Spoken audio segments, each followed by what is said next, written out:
Bienvenidos, queridos televidentes, Canal C, por su señal de Global TV. En tiempos de reflexión, entender y conocer a Dios, qué gran privilegio y qué preciosa tarea la que siento yo al dirigirme a ustedes, queridos buscadores, buscadoras y televidentes. Dios se puede conocer. Lo que pasa es que es un poco esquivo de la lógica humana, porque nuestra lógica y nuestras categorías de pensamiento no pueden contener lo inmenso de Dios. Entonces Él toma la iniciativa al revelarse.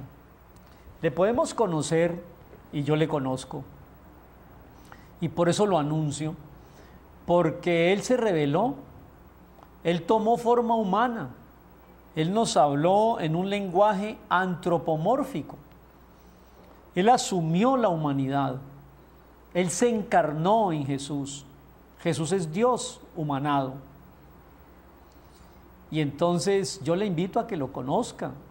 No solamente se reveló y tomó la iniciativa al hacerse hombre, sino que nos dejó su palabra, la Biblia.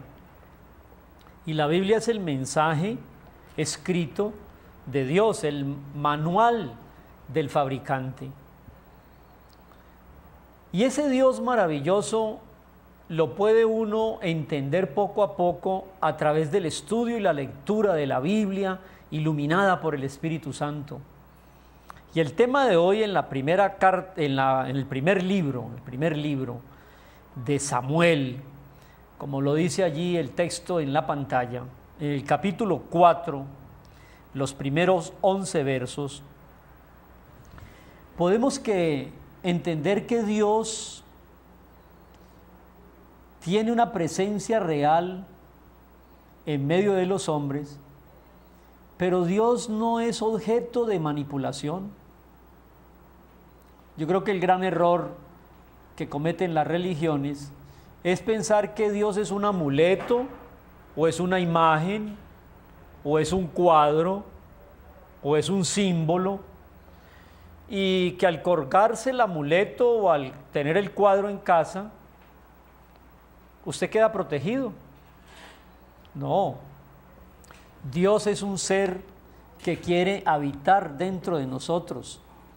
No es un objeto, no es un símbolo, no es un ídolo y no es un amuleto. Y no lo podemos manipular. Entonces, en ese pasaje del libro de Samuel, en el capítulo 4, vemos una guerra que hay entre Israel y sus enemigos de siempre, los filisteos, que equivalen hoy día, porque es que esta enemistad ha perdurado por el tiempo. Hoy los filisteos son los palestinos, y siempre ha habido esa rivalidad entre el pueblo de Israel y el pueblo de Filistea. Entonces aquí sucede algo cuando salen a batalla los filisteos en el campo de Ebenezer. Entonces los filisteos presentaron la batalla a Israel, dice el verso 2, y trabándose el combate, Israel fue vencido delante de los filisteos, los cuales hirieron en la batalla en el campo como a 4,000 hombres. Entonces hubo una derrota tremenda de parte del pueblo de Israel con los filisteos.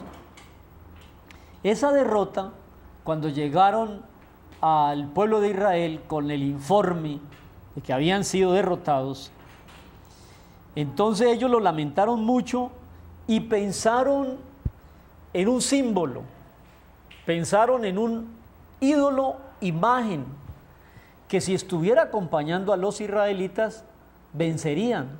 Y mire lo que dice el verso 3.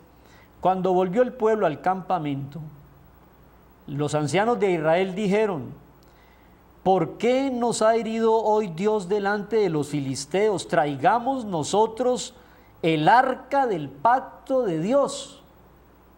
era un objeto sagrado, el arca del pacto, para que viendo esa arca entre nosotros, Dios nos salve de los enemigos. Y envió el pueblo a Silo, y trajeron de allá el arca del pacto de Dios de los ejércitos que moraba entre querubines, y los hijos del sacerdote Elí, que se llaman Ofni y Finés, estaban allí con el arca del pacto. Y aconteció que cuando el arca de Dios llegó al campamento de Israel, que estaban en guerra, gritó con tan grande júbilo el pueblo de Israel al ver el objeto del arca, que es la presencia de Dios, que el grito hizo temblar la tierra.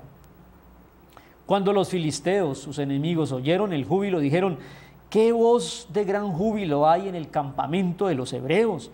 Y supieron que el arca de Dios había llegado al campamento. Entonces los filisteos tuvieron miedo, porque decían: ha venido Dios al campamento. Y dijeron: ay de nosotros, ¿cómo nos irá ahora? Ay de nosotros, ¿quién nos librará de la mano de los dioses poderosos? Entonces esos mismos dioses que hirieron a Egipto con esas plagas han llegado al campamento. Esfuércense, filisteos, y sean hombres, para que no sirvan a los hebreos como ellos nos han hecho servir. Pelearon pues los filisteos. Israel fue vencido aún con el arca entre ellos, y huyeron cada uno a sus tiendas, y fue hecha gran mortandad, pues cayeron 30,000 hombres, y el arca fue tomada, y muertos los hijos del sacerdote Elí, Ofni y Finés. Aquí hay un pasaje que, si lo leemos en la tranquilidad del hogar, sin los prejuicios y buscando el entendimiento del Espíritu de Dios a través de este hecho histórico, vamos a llegar a conclusiones muy lindas, amables buscadores, amables televidentes. Por ejemplo, un pueblo que no está portándose bien enfrenta a su enemigo y sufre una derrota. Entonces el pueblo acude a objetos de tipo religioso. Vamos a traer el arca, vamos a consagrar nuestro país a una devoción, vamos a nombrar a una imagen como la patrona del país. No es con invocaciones, ni con amuletos, ni con objetos sagrados, es con el cambio del corazón, amables televidentes. Dios no puede ser manipulado por objetos religiosos. La bendición no está en los objetos, la bendición está en su corazón y en el mío. Dios no puede ser burlado. Todo lo que el hombre siembra, eso es lo que va a tener que cosechar. Este es un claro ejemplo. Este es un hecho histórico en el libro de Samuel, capítulo 4. Perdieron ante los filisteos, entonces los líderes dijeron: traigamos el arca, que es la presencia de Dios, traigamos ese objeto sagrado. Y cuando el objeto llegó, el pueblo de Israel dio gritos de júbilo que tembló la tierra. Pero al ir a la guerra, no solamente perdieron, dice aquí que murieron 30,000, y los enemigos capturaron el arca. ¿Por qué? Porque es que Dios no responde si nuestra vida no corresponde.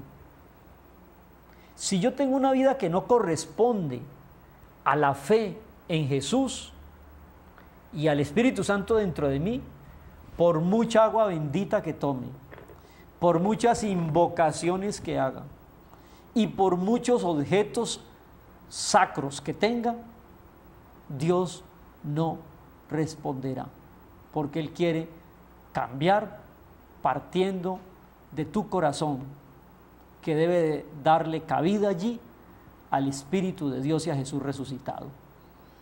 Este es un lindo ejemplo histórico de cómo Dios es un Dios de principios y es un Dios de orden.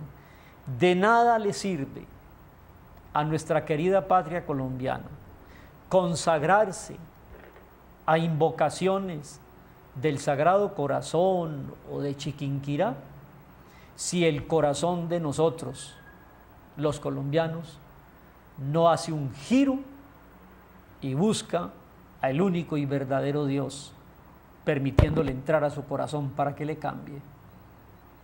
No son los objetos sagrados los que van a producir el cambio. ¿Qué le parece que en estos días, para que no se afectara una competencia deportiva, invocaron la presencia de un chamán para que cerrara el cielo y no lloviera? Y eso ha generado toda una controversia nacional.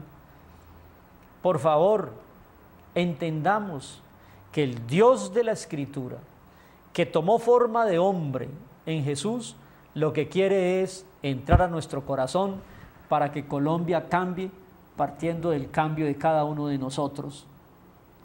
Que Jesús sea nuestro Señor y Salvador, y de esa manera, cambiando nosotros, cambiará nuestra familia y cambiarán nuestras ciudades y nuestros líderes que están al frente con responsabilidades de mando y de poder. Y ellos, si no cambian, un día tendrán que dar cuenta al justo Dios, porque están colocados allí para que generen bienestar y no para su enriquecimiento y el abuso de su poder. No son los objetos, son las personas.